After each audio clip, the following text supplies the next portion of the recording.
Hey, everybody. So if you have been hanging out with us for the last couple seasons of the podcast, you probably remember us mentioning Flaututi in our past episodes.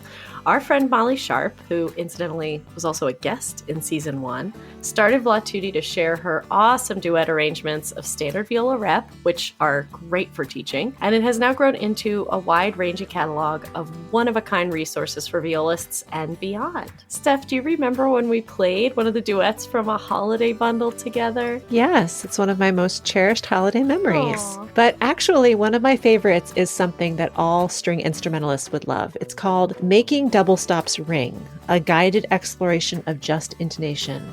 And Molly actually shared the viola version with us last year, and I am not exaggerating when I say that it completely changed the way I think about intonation. No one has ever explained it to me like this before. I think that we all realize on some level that a B in all situations is not the same, but why? Yeah. Have you ever had that classic argument in a string quartet setting when you're trying to tune a chord and maybe we're playing that B and we're being told, no, it needs to go lower. No, it needs to go higher. It needs to go here. Wouldn't it be amazing to save all those hours for our string quartet students with no debate? We just know where it's supposed to go. Everyone agrees because there's only one way.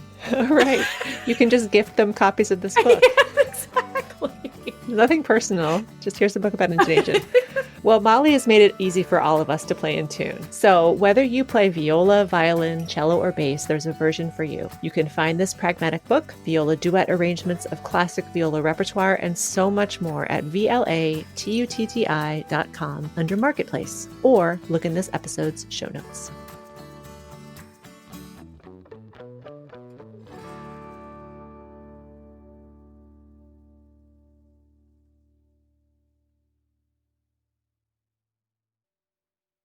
Hey everybody, Liz here. Just wanted to share some news that Stephanie and I received after we recorded this latest recap that, very sadly, the author of Mozart in the Jungle, Blair Tyndall, has passed away at the age of 63.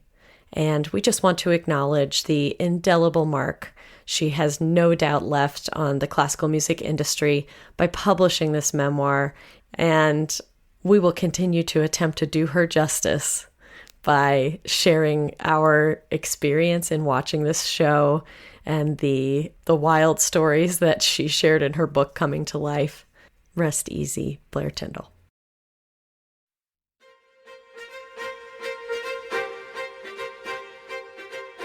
Welcome to the Viola-centric podcast. We are two curious violists finding inspiration through authentic and challenging conversations in the professional music world. I'm Liz. And I'm Steph. Let's jump in the deep end. Yay! Yay! Here we are again. Here we are. We're at episode 7. Can you believe it? No, I can't. It's going very fast now. Are there 10 episodes? I think so. Okay. All right. So we're moving along this what's this one called? Experience. I don't remember. It's called You Go to My Head. Oh, yeah, the song. Right. Yeah. Okay, got it. Which we'll talk about later, but... Right. So I love the way this started out. And I paused it before I knew what was up. But I said, funeral procession? ? Who died? It's like all these super fancy cars. And then they scroll forward, and there's this beater car with all the musicians. All the musicians are in. Yeah, that's pretty on point. Yeah, for sure. I did have a comment about this because then they get all the way up to the front of that line, and they're like, "Sorry, you have to turn around and park in the service area," which totally all of us are familiar with that experience. But they would have been there before all those guests started to arrive. Oh yeah. They would have been all set up. Don't worry, everybody. God. I was so triggered during this episode because I was like, yes, so much I've been on this gig. We've been on this gig so many times, especially in DC, in a place like DC, or if you live in any major city, like this was actually a specific fundraiser for the orchestra, but how many events have we played for heaven knows what that like same gig? Yes. Yeah, there's a scene in that coming up in here that I'm like, oh my gosh, I'm just having flashbacks. Yes. So it's Hailey, Cynthia, and Union Bob. Oh, and Warren Isn't he in the car too? Is that the concertmaster's name? Okay, yeah. Warren. And there's violist. She must who have we've been, never met before. Maybe she was in the passenger seat because they were all in the back. Yeah, they all came together. Was it Warren's car? I feel like it must have been. But I feel like the concertmaster of the New York Symphony would have a nicer car than that, though. I don't know. But who drives in New York, right? Isn't that the thing about New York? Like, it costs so much to park your car that many people just don't have one there. Yeah, I think that is a thing. And I can attest. Anybody who's driven into the city and had to park their car, parking is so expensive. Yeah, it is pretty insane. Oh my gosh. Kind of fun to drive around in that city, though. Weirdly. Oh. I like driving in cities. I like it. I like honking and... Oh, well, you could certainly get your aggression out in New York. Yeah, exactly. It's like a honking friendly town as opposed to DC. Although DC's getting progressively more honky, aggressive, I guess. He used to be different, but anyway, yeah. So Hailey gets out. She sees Rodrigo, her boy Rodrigo, who has only 2 requests of her. Oh wait, but did you see that the valet is parking his Vespa? No, I missed that. So the valet, who's wearing bunny ears, is parking his red Vespa. Oh, the sheer humiliation of these poor service workers having to wear these stupid bunny ears. I was like, this is all very triggering. It is. It's like, you dance for me, monkey. It's reminding me of the movie The Menu that we talked about on our episode recently, because it's like literally that definition. That. Okay, I need to write that down immediately. Yeah, if you identify with the service workers, that's like how this felt. I was like, it's so humiliating. Okay, so his Vespa is being parked by the bunny-eared valet. I still never figured out. Is it that what it is? Is it Easter? I think so. Or is it because the host's name is Bunny? Right? Oh, God. So she always makes them wear bunny ears? Like, no matter what the occasion? I don't know. It was bunny themed. I hope that's the case. There were bunnies everywhere. Yes. So, So, as you were saying, his 2 assignments. Yes. He tells her he has 2 requests of her. One is that he really wants an Arnold Palmer and calls him a great tennis player. And she's like, golfer. And he's like, no, he's great at everything. I'm like, okay. Okay, man. I don't know that that's true, Rodrigo, but okay. And then he has a job for herself, which is searching for inspiration by experiencing something. And I love that he says, like, you know, we have to experience things to get to the dimension that we need to, like, express ourselves artistically. I love that so much. I said, he's sending her on an artist date. Yes, he did. He said, you, Hailey, need to go on an artist date so you can get inspiration. That's right. Which I loved. Yeah, that's great. It's an artist date. I love it. Yes. So this is the point where I came to realize that it's a fundraiser. Because Bunny and Gloria are there. They're putting the fun in funds. Yeah, fundraising. Right. So Bunny. Oh, yes. So she's a character, Bunny. And she's kind of introducing who everybody is at the fundraiser. And there is a performance in progress. Yes. And it's little Alice Seamanoff. Yes. Little Alice, who's a prodigy flute player. Mm-hmm. And if this is her playing, which I don't think it is. No. But she is a fantastic musician. Yeah. Chalk that up to a question for for our reed players, for our woodwind players. Is this actually someone playing the flute? I don't think so. I don't think so. And is that a thing? Are there prodigy wind players? Because do they have the body capacity to make a certain sound? I really wonder about when are that. you fully capable of getting the amount of air you need, or the strength of the air even, to do what you need to do? That's a good question. Yeah. All right, we're checking it off. Yeah. Keep it on the list. Add it to the list. Maybe we'll have someone to answer all of our read questions. Yeah. If you want that, let us know. We need somebody to come on in. Yeah, we could have an expert. come in and answer all those questions for us. Yeah, maybe we could. We'll have to see if we can rope someone into doing that with us. So Rodrigo sees this flute player and he is absolutely enamored. He's struck. Yep. And then all the money people kind of keep him from being able to find her, and he loses her in the crowd, and and he ends up having to go back to his schmoozing duties. Mm-hmm. Meanwhile, how excited were you to see Lizzie? Lizzie. Yes, I was like, yes. Well, little did we know she has all these connections in high society. Yes. So it's the first time we've really had much Lizzie in an episode since the one where we were talking about, and somebody commented on our Instagram that one of us sounds like Lizzie. Yeah. When we talk. And it's you. And it's me, which doesn't surprise me at all. And I have to say, like, I didn't go to prep school, but I really related to Lizzie's backstory. A lot. Oh. There's some similarities there. I'm not going to lie. Huh. So she went to prep school. She did. And so she has rebelled against her. She's rebelled against her. So we see her basically dealing drugs with an elderly lady. But she knows, she's been in this house before, so she knows all of the little secret passages. So she opens up like a Bond level villain lair bookshelf. And there's like for sure a secret room where there's these teenage boys working on some kind of device that looks like it will explode. Yes.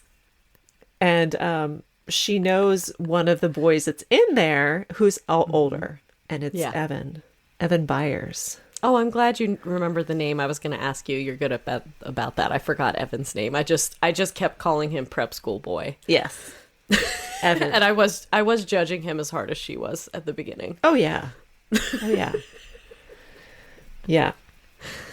But it does we got another window into Lizzie's personality. Yeah. I like this character development. I want to know everything about Lizzie. Too. Yeah. I think we're in for more. Even more than Hailey. I'm sorry, Hailey, but I know. She's a little more interesting than Hailey. Yeah, for sure. She has a past. She's got a little more. Yeah, there's more dynamics to her. So Lizzie, because she's so well connected, she knows everybody at this party, including all the high society people, the people with lots of money, and one of the Guggenheims is there, and she knows him. Yes. And Hailey she's looking for an experience. She wants to meet people and fulfill this assignment that Rodrigo has given to her. So she gets introduced. Lizzie introduces Hailey to this guy. His name's Marlon Guggenheim. Yep. And they start to chat. And at first I'm like, oh, how's this conversation going to go? I know. I was like a little judgy too about that. I was like, ugh, Marlon's going to be a creep. Yeah. He's going to be a weirdo. But he turns out to be pretty cool. Yeah. At least so far. Yeah. Yeah. Maybe creepy's coming. But like so far he seems like he's pretty chill. But we didn't really get to too much of that conversation yet, right? That comes later. Yeah. I think. Oh, now the scene, I bet that you were like, oh God. So Union Bob, Warren, Cynthia, and the violist who we don't know who that is. The flute quartet that's been hired. Right, the flute quartet. So Union Bob plays flute. Yeah. I didn't realize that. Yes. Before. Very not archetypal type of role for...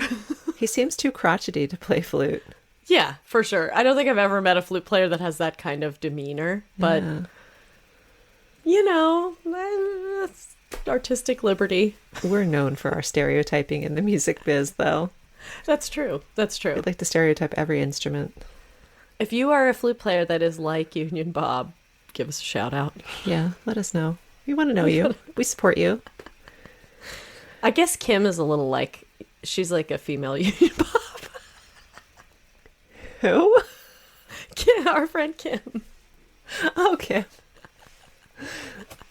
she's not beating around the bush, you know. Okay. Like yeah. She keeps it real. Yes. Anyway, so they're being told that they need to go through the back entrance. There's this coordinator, or I don't know if she's like a back of house coordinator or whatever. She's telling the musicians like where they need to go through and don't talk to the guests and go through the kitchen. I know the kitchen route in so many of these wedding venues. Mm-hmm. I think we've all been there, all of us freelancers. Yeah. And I was laughing about, like, I remember doing this with gigs and also catering jobs. When I first moved here, I did a lot of like freelance, like 1099 type catering jobs. And that actually took me to some very cool places. Story for another time. But there was one that I did that was like it was in a brownstone on Capitol Hill, and it was some like really famous NPR commentator who had just recently retired, and I wish I could remember her name off the top of my head. Diane Rehm? No, I wish. No, it wasn't Diane Rehm. It was earlier than that. God, I can't remember. I won't remember. Yeah. I'm gonna have to Google it. But yeah, it was literally like you were expected to be in a certain part of the house, and you weren't supposed to go anywhere else. And those are the rules. Yep. I mean, I can understand rules are made because there was someone who was egregious in the past. Or assumptions were made because of class and whatnot, very classist kind of behaviors too. Like, right. As you know, like you are not allowed to address any of the guests at any time. Well, there are performers that like have that stuff in their rider. Yeah. Mm-hmm. There was someone who performed at Wolf Trap who shall not be named, but they didn't want the musicians like to make eye contact with them. Oh yeah, for sure. Yeah. I played with a band once, more than once, on a job that it was like a sellout 12,000 seat kind of venue place. They're not that big of a deal, this band, but they were like, absolutely, you do not engage with the band members if you're like a hired local musician, as they call us. It's the craziest thing. Yeah. So silly. But Bob is like, you can't tell us to do that. And she's like, no, this is a right to work mansion, which nice reference in there. That's not a reference I think that everybody would understand. Yeah, but are they in New York? Because I don't know if New York's a right to work state. Just to let you know. But if the contract isn't a union contract, okay, you can get around that, right? Then what is the symphony doing? Doing a fundraiser and not hiring union musicians? Yeah, they'd be in big trouble. And a non-union contract. Yes, it's true. That would be a problem. That would be a big problem. So I call BS on that. Yeah, totally. But. So they set them at this table and they're like, here's the vendor meal. Stale tuna sandwich. Yes. Is gross. I would never eat a tuna sandwich. How many times have you had the sandwich and the bag of chips and the cookie meal? And a can of Coke. Yep. Yes. Vendor meal. That's what it's called. Vendor meals. Yeah. And you have to eat it so fast because you don't have time. Yeah. You have to like shovel it in like 10 minutes. Yeah. And then if you get fed. If you get fed. That's right. That's right. That's not always a given. Uh-huh. But Rodrigo sees all this. Go ahead. Yeah. And he calls BS. He's like, no, this is not how we're going to do it. And he takes the caviar appetizer and starts handing it out to everybody in the service back entrance. Like, he's like, you eat, you should eat what you make. Like he is just not having it. It's done. I love it. I love this. He can do no wrong in my eyes. I would have tried that caviar. Oh my gosh. Oh yeah, 100%.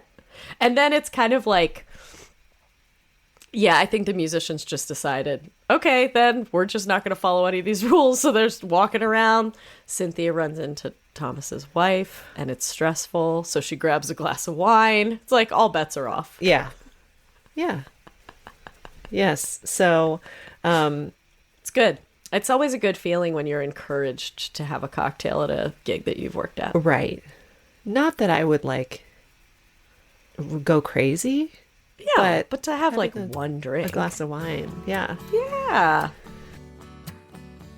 Located in a historic mansion in Tacoma Park, Maryland, You might get the impression that the team at Potter Violins are as formal as the breathtaking building that they work in. But when you go inside, instead you'll find the most relatable, skilled, and friendly staff. Yes, the people at Potter's are what really make it a special place. I love visiting because I know that whoever I work with is not going to make me feel like I'm crazy or just being picky. They're kind of like your favorite bartender. They're great listeners who give you what you need without judgment. Yes, their technicians are not only super talented, creative, and resourceful, they take the time to collaborate with you so that the process of getting your instrument at its best really feels like a partnership. So if you're in the area, definitely stop by and introduce yourself to Chris, Rob, Kimberly, Derek, Jim, Melissa, and the whole team, or visit potterviolins.com to find what you need online. It's so fitting then that their shop is in this beautiful old house because the staff at Potter's really makes it feel like home.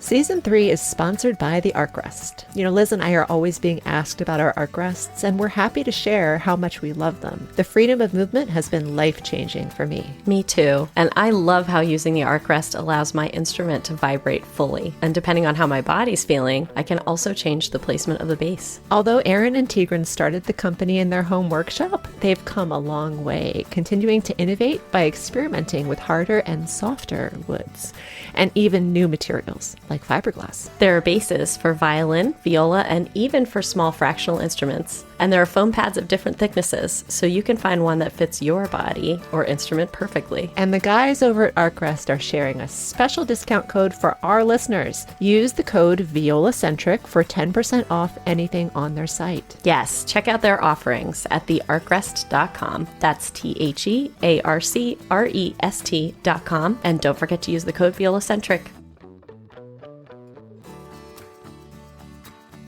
Being freelance musicians means gigging in lots of different places with very unpredictable lighting situations. Oh my gosh, yes. How many times have you shown up to a church gig and wondered if you'll actually be able to see the music by showtime? Many times. Or it's a cocktail hour in a restaurant with ambient mood lighting at best. We've all been there and have used those alien-looking bendy lights that only light up the top of the page, so that by the bottom of the music, you're sometimes just guessing, or maybe we'll call it being creative. We didn't know it at the time, but the Aria lights could have saved us lots of eye strain and unplanned improvisation. Yes, and with a rechargeable battery that lasts 8 hours, you'll never have to carry backup AA's in your case. You'll just charge it up at home and take the Aria light to your gig. The battery will even hold a charge for years between uses, not that you would go that long. Thank you so much to Aria Lights for their support this season. Please check them out at arialights.com. So we see Gloria chatting with this bro, what did we call him last time? They went to the lunch together. He had the giant jug of water and only ate vegetables. Yeah, he's a bro. Yeah. I think we called him a bro. Did we call him a bro? I don't know. Can't remember. Board member bro. Anyway, he's that type. His name's Edward. He likes to throw his money around. Yes, he apparently has money to burn, as we will see in a minute here. But he wants Thomas back. Yeah, that's the impression that I got. He's not sold on Rodrigo. Yeah. By the way, sidebar, when the quartet is playing, no one's a real musician. And they did okay. But I was laughing really hard at some point they scan over to the quartet and Cynthia's not, there's no cello part at the moment. But she's not like doing what we would normally do if we weren't playing. She's like she is ready to go. She's like she's like got the bow and she's just staring at the music. Yeah. I was like, oh, bless their hearts. You're trying really hard. I just had to laugh. I just thought that was really funny. There were lots of her those. Her rest position was cracking me up. Lots of those moments in this episode. Yes. Okay. Oh, we have that little intro. This is the first real Marlin conversation. Okay, right. Yeah. So Hailey is talking to Marlin, and they're having a really nice conversation. And I've been in these situations too, where I've gone into a conversation thinking that it was going to have a certain dynamic, and like being prepared to be bored or have to pretend like I'm engaged, but then actually be 100% engaged in conversation with this person, and it just to be completely entertaining and natural and feel comfortable. And it feels like that's the dynamic that she has with this Marlon character. Definitely. I think so. I feel like he's just much more like present and insightful than you might think someone would be of his stature. And I do think it goes both ways. I think people of that stature probably assume 90% of the time someone's trying to get something from them. So those conversations can be strained for that reason. Yep. But he genuinely seems interested in getting to know her. I did not... The comment about her saying that anyone who has a real career has won a symphony position by the time they're 30 was like not lost on me. And I was like, that's not actually true, at least not anymore. But okay. I rolled my eyes at that. I did too. I was like, girl, you need to calm down. Like, you are only 26. You have way more time than you think you do. It's all going to be okay. Yeah, and she hasn't even started lessons with Betty yet. So that's right. She hasn't started her 6:30 a.m. Saturday lessons. She is being very hard on herself. Yeah, but aren't we all, especially at that age? Yes. Right. Oh, for sure. I thought my life was going to be over at 30. Yes. So Rodrigo is talking with people too. He's getting grilled for advice by someone whose nephew is going to Oberlin. And wants advice about what he should do, and he's like, he gives him some arguably good advice. He says, travel a lot, and oh, by the way, don't get your lover's name tattooed on you.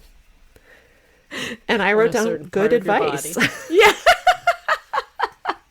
Yeah, just don't do it. Just don't do it. Yeah, and I think that goes for like any age that you are. Don't do that. You can get tattoos. Don't do that. Right. Exactly. Yeah. Don't tattoo anything that might genuinely make you cringe later on. Well, you might still get things that might make you cringe later on, but yeah. But I think names, unless they're like people who are in your life, like your children, maybe. Yeah. Your mom. Children. Yeah. Family, like blood family. Yeah. Or chosen families. Sure. Yeah. Or like a symbol instead of an actual name. Yeah. Something that's like an inside. It only is meaningful to you. Yes. Yes. That's right. Yeah. Stay tuned for more life advice. Yeah. Listen, Steph. Yeah. For those who are asking. Mm-hmm. Yes. So Gloria's inside. She's running an auction. The fun fundraising. Okay.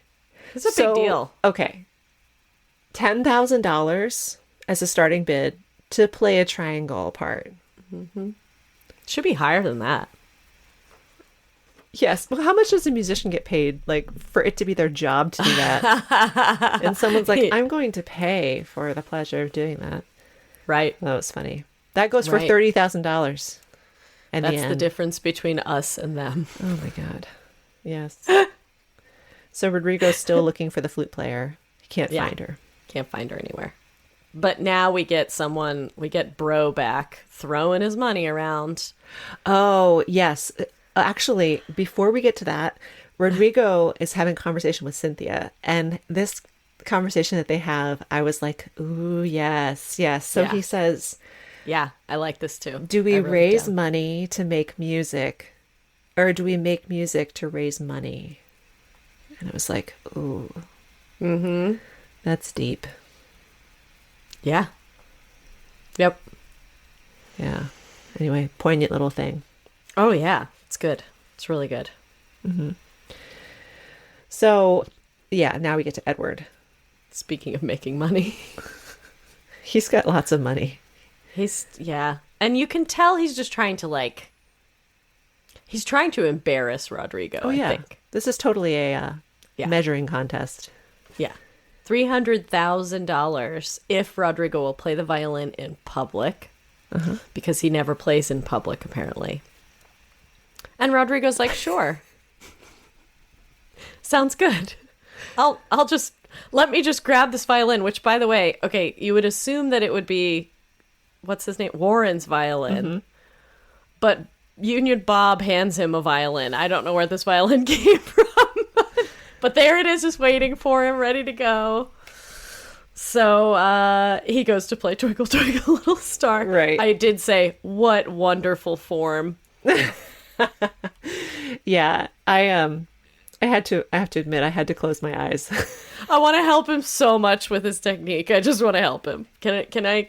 Yeah. Aaron came in. So I was watching this and I was like audibly groaning and just like closing my eyes. And Aaron came in and he was like, oh.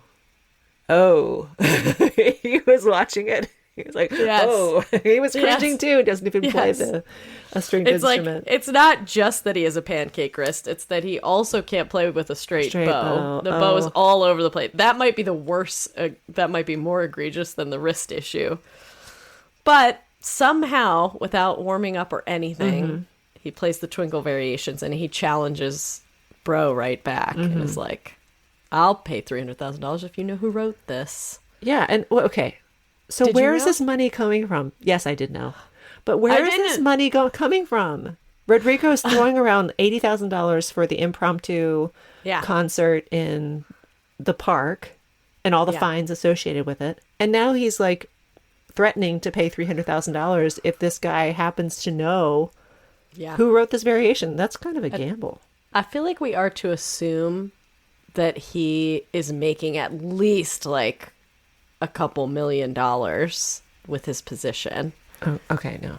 And maybe has been making that kind of money for a while. I think he is also wealthy. That's the impression I get. But he doesn't... See, he lives very simply, too. So, like, maybe he doesn't need... Yeah. I mean, Is he really saving that much by driving a Vespa? How much do conductors make? Yeah, like, what is the salary of the conductor of the New York Philharmonic right now? Yeah. Okay, well, let me see. What's the salary of the conductor of the New York Philharmonic? Orchestra director, salaries. Okay, he makes 1.08 million. Yeah. New York. Yep. Who's the highest? Okay, Ricardo Muti makes 3.4. Yep. Dudamel makes 2.8. There, yeah. So I feel Michael like if Tilson we're going Thomas, 2.1. Yeah, if we're going with the comparison of Rodrigo to Dudamel, then that's pretty much, we can assume he's making millions of dollars. Okay. All right. So maybe in a way, it's kind of nice that he's willing to like throw his money at the orchestra too, and give it back. Sure. So. Yeah. But he embarrasses Bro, which is a nice feeling. It is. But does that make you like, is that a win for this big fundraiser guy, or? I think he's going to continue to feel challenged by Rodrigo's presence. Yeah. But I don't know. I feel like, maybe he'll come around. You never know. Maybe. Well, after this, we go outside, and there's a large explosion. So our prep school teenagers that have been experimenting in the secret room have clearly brought their project outside, and it's exploded everywhere. And did you catch the music that was playing? No. It was music from the Royal Fireworks. Sorry. That's funny. I was like, oh, okay. I love it. That little inside joke. That was cute. But we see prep school Evan chatting up Lizzie, but calling her Elizabeth because that was her. And we learn more of her backstory. Yep. That she, in 8th grade, dressed up as Billie Holiday and sang, You Go to My You Head. Go to My Head. So she's a singer. And that he loved it, and he's like never forgotten it. Yeah, he's into her. Yeah. As she is. Right. It seems. Even if he's like still a prep school boy. Yeah, and she is not easily won over. No, but she's into it. She says she'll hang out with him some more. She's letting him refill her champagne. Yes. And then we see Union Bob stealing bottles of champagne on their way out. Go Union Bob. And the violist is insisting to drive Warren's car home. She's the voice of reason. Yeah, of course. Of course she is. Okay, finally, Rodrigo finds Alice. Why is there a horse there? I don't know. And Dude, the horse is never addressed up to this point, right? No. This is out of the blue horse appearance. I don't understand. I just don't understand. I guess that we're supposed to just chalk this up to the fact that these people have so much money that they don't know what to do with it. And so they have just a random white horse in the living room eating a violin-shaped cake. Yes. But I don't know. I didn't really like the vibe of this conversation. It made me a little uncomfortable. Yes. Rodrigo is kind of... I understand what they were going for. Yeah. But I didn't like the idea of him being so, I don't know, adoring of this prepubescent young girl. Sure. Yeah. I could see that. I had moments watching it where I was like, is this too much? It might have been too much.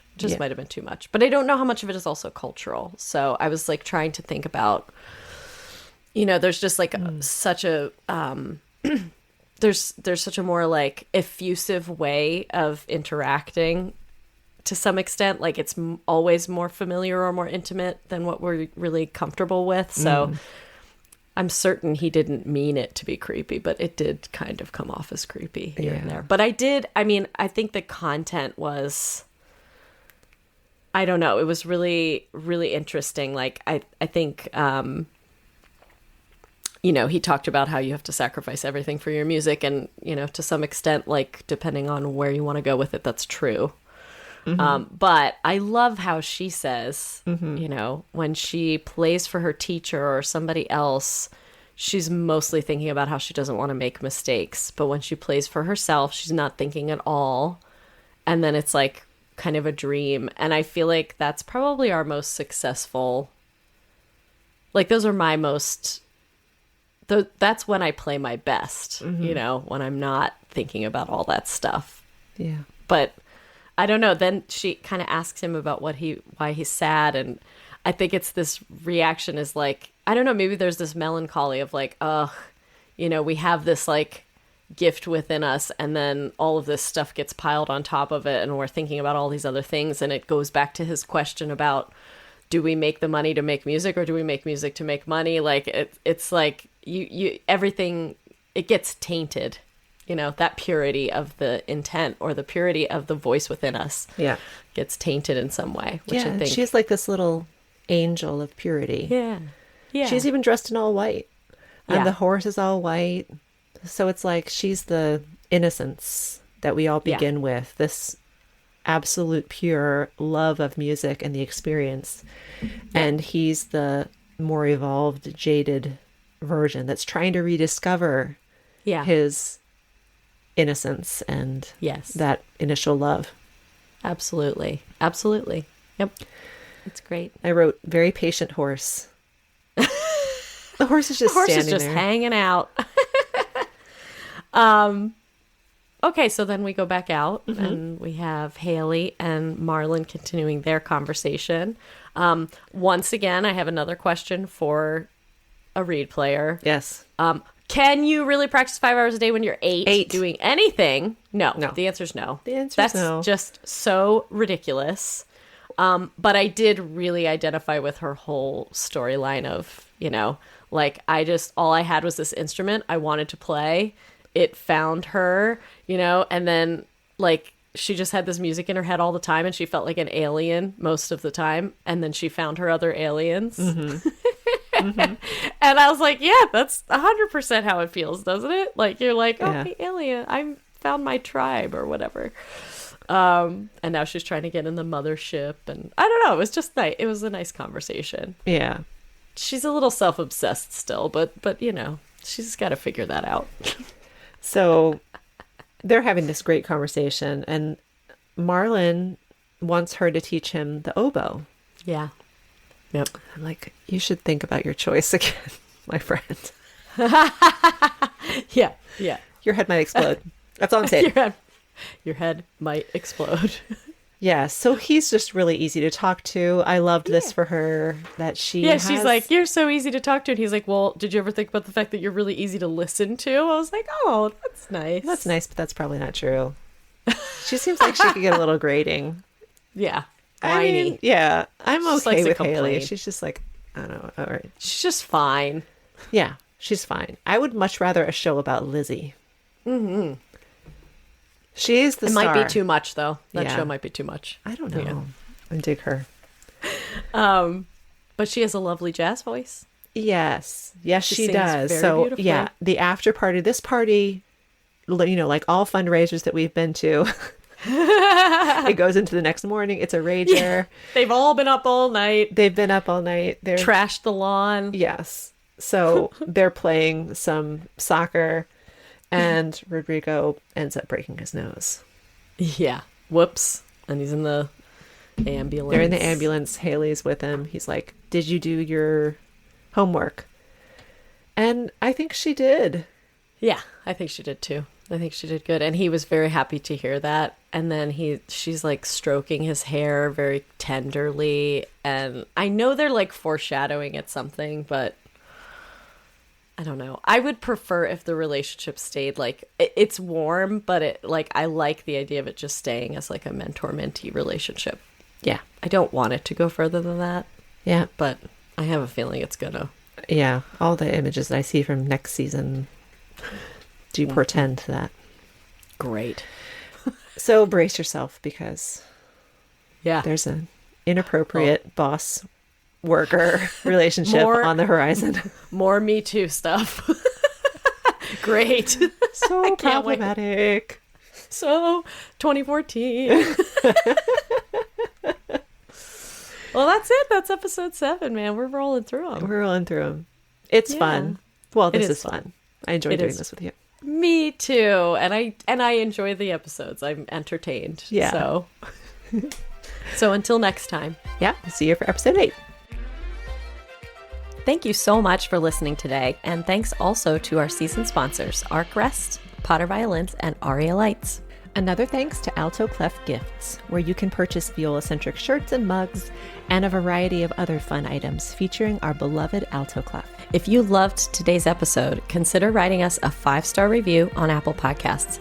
And if you want the chance to hang with us and have access to behind-the-scenes audio and video recordings, check out our new Patreon. Our episodes are edited and produced by Emily McMahon and Liz O'Hara Stahr. The Viola-centric theme music was written and produced by JP Wogeman and is performed by Steph and myself. Thanks again for listening. Let's talk soon.